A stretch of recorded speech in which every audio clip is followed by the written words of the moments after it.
Benvinguts al viatge del son.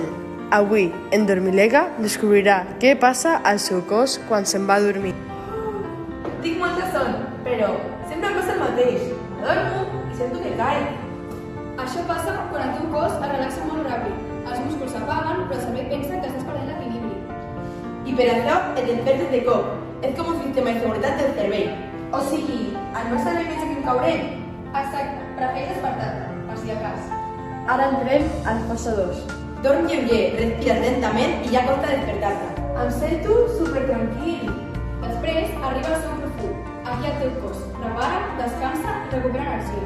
Si algú intenta despertar-te ara, bona sort. I finalment, la fase REM, on somnies. Estic volant! He caigut una explosió! Els somnis semblen reals perquè el cervell està molt actiu. De vegades, en formes surreals, amb coses exagerades. Per això no es mou. El cervell apaga els músculs perquè no actuïn en el somni. I perquè a vegades no despertes per anar al lavabo. Perquè durant el son profund no rebobem el senyal. És normal, sobretot en nens i adolescents. Aquestes fases es repeteixen diverses vegades cada nit. Uau! Dormir és més important del que pensava. Dormir bé vol dir més energia, millor humor i menys emparament. Bona nit!